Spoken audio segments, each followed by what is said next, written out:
KJW Glock 22.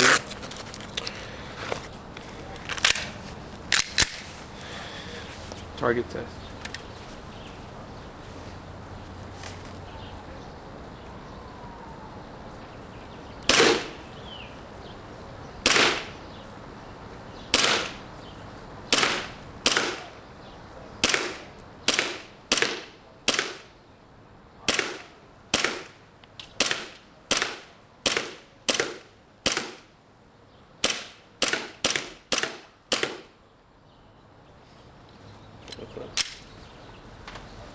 We just shot it.